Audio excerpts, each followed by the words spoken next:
అందరికీ నమస్కారాలండి. ట్రంక్ రోడ్లో గాంధీ బొమ్మ సెంటర్లో డే టు డే అనే ఒక షాప్ని యాక్చువల్గా ప్రవీణ్ గారు వారి యొక్క కుమారుడు యాక్చువల్గా ఇక్కడ దీన్ని ఓపెన్ చేశారు. నెల్లూరు వాసులకు హై క్వాలిటీ ఇవ్వాలనే ఉద్దేశంతో ఇక్కడ స్టార్ట్ చేశారు. అన్ని జిల్లాలో కూడా చేయాలి, అనేక మందికి ఉపాధి కల్పించాలి. బహుశా ఈ షాప్ వల్ల ఈరోజు నలుగురు ఉపాధి వచ్చింది. ఎందుకంటే గవర్నమెంట్ ముఖ్యమంత్రి గారు ఒకటే చెప్తారు, రాష్ట్రం డెవలప్ కావాలంటే ఉపాధి రావాలి, ఉద్యోగ అవకాశాలు రావాలి. ఉద్యోగ అవకాశాలు రావాలంటే ఇండస్ట్రీస్ రావాలి, ఇలాంటి షాపులు రావాలి. గవర్నమెంట్ ముఖ్యమంత్రి గారు ఒకటే చెప్తారు, ఎక్కడ ఎవరు ఇండస్ట్రీ పెడతామన్నా, ఎక్కడ ఎవరు షాప్ పెడతామన్నా ప్రభుత్వ పరంగా అన్ని సహాయాలు చేయండి, వాళ్ళని ఎవరిని పెట్టద్దు. వాళ్ళు చేయటం వల్ల అటు ప్రభుత్వం యొక్క ఖజానా నిండుతుంది, వాళ్ళు చేసే సేల్స్ వల్ల వచ్చే జిఎస్టీ వల్ల ఖజానా నిండుతుంది.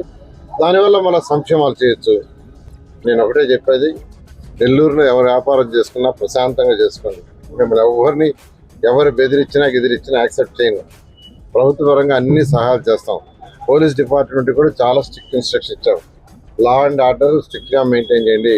అందరికీ నమస్కారం అండి. ఈరోజు నెల్లూరులో కోఆపరేటివ్ బ్యాంక్ ఎదురుగా డే టు డే అనే ఒక లగేజ్ షోరూమ్ ఓపెన్ చేయడం జరిగింది. మా ప్రవీణ్ గారి ఆధ్వర్యంలో. స్పెషల్ ఏంటంటే ఆన్లైన్ ఏదైతే కంపెనీ సైట్ ఉందో సైట్ రేటుకే ఇక్కడ ఇచ్చేస్తారు. మీరు సైట్ నుంచి తెప్పించుకుని దానికి రేపు ఏదైనా చక్రాలు ఏదైనా డ్యామేజ్ అయినా కానీ ఎవరిని అడుగుతారు? ఆన్లైన్లో కొన్ని ఎవరిని అడుగుతారు? ఎక్స్క్లూజివ్ షోరూమ్ ఉంది, ఒక పర్సన్ ఇక్కడ రెస్పాన్స్ ఇస్తారు. చాలా థ్యాంక్స్ అండి. Thank you so much. ఈరోజు మా డే టు డే లగేజ్ షాప్కి మన మంత్రివర్యులు పొంగూరు నారాయణ గారు విజిట్ చేశారు. అలాగే మదీనా వాచ్ కంపెనీ ఇంతియాజ్ గారు కూడా రావడం జరిగింది. అలాగే మన గురుకుల కిషోర్ కూడా వచ్చి షాప్ని విజిట్ చేశారు. ఈ షాప్లో మేము అమెరికన్ టూరిస్టర్ కంపెనీ వాళ్ళది కెమిలియంట్ అనే బ్రాండ్ కూడా రెండు ఇక్కడ స్టార్ట్ చేశాము. నాకు 41 సంవత్సరము లగేజ్ ఫీల్డ్లో ఒక అనుభవం ఉంది. ప్రతి ఒక్కరు కూడా మన షాపుకి విచ్చేసి మమ్మల్ని 40 ఏళ్ళ నుంచి ఆశీర్వదించినట్టే ఈ షాపు కూడా ప్రతి ఒక్కరూ వచ్చి విజిట్ చేసి మా ధరలు గమనించి మా క్వాలిటీ గమనించి తీసుకోవాల్సిందిగా మమ్మల్ని ఆశీర్వదించాల్సిందిగా కోరుచున్నాను. Thank you.